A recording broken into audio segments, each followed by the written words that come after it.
नमस्कार दोस्तों, स्वागत है आपका मेरे YouTube चैनल दिव्य भक्ति बाय प्रिया में। दोस्तों, आज मैं आपके लिए बहुत ही महत्वपूर्ण वीडियो लाई हूँ जिसमें हम जया एकादशी के बारे में जानेंगे और साथ ही श्री कृष्ण द्वारा सुनाई गई एक कथा को भी जानेंगे। इस वीडियो में हम जानेंगे कि जया एकादशी का व्रत करने से क्या पुण्य प्राप्त होता है। तो दोस्तों, बिना समय गवाए हम इस वीडियो की शुरुआत करते हैं। दोस्तों, माघ मास के शुक्ल पक्ष की एकादशी तिथि को जया एकादशी का व्रत रखा जाता है। 8 फरवरी 2025 को एकादशी का व्रत रखा जाएगा। इस दिन भगवान विष्णु और माता लक्ष्मी की पूजा करने से हर तरह की समस्याओं से निजात मिल जाता है, साथ ही सुख समृद्धि भी प्राप्त होती है। इसके अलावा व्रत को करने से भूत पिशाच आदि योनि प्राप्त नहीं होती। जया एकादशी पर भगवान विष्णु की विधिवत पूजा करने के साथ साथ व्रत कथा का पाठ अवश्य करें। इससे शुभ फलों की प्राप्ति होगी।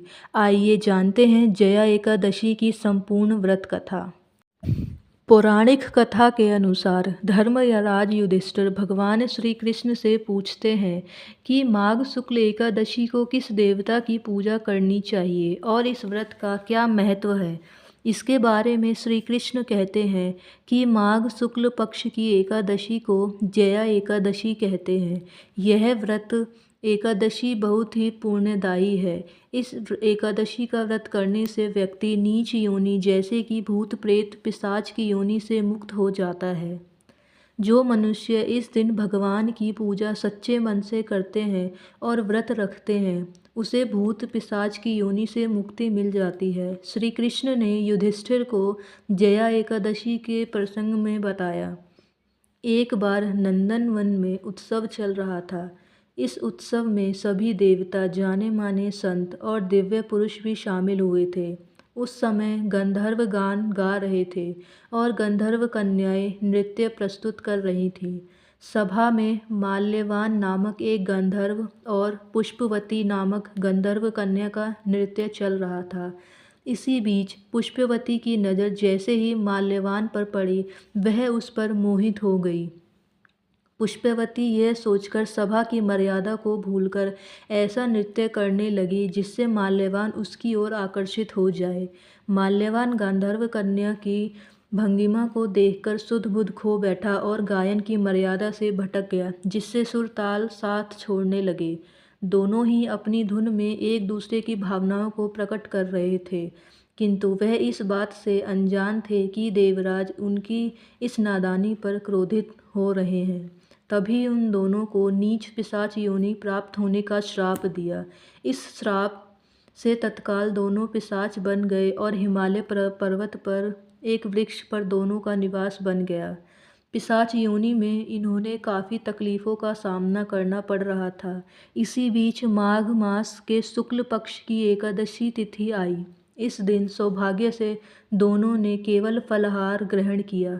उस रात ठंड काफ़ी थी, तो वे दोनों पूरी रात्रि जागते रहे। ठंड के कारण दोनों की मृत्यु हो गई। हालांकि उनकी मृत्यु जया एकादशी का व्रत करके हुई थी, जिसके बाद उन्हें पिशाच योनि से मुक्ति मिली और वे स्वर्गलोक में पहुंच गए।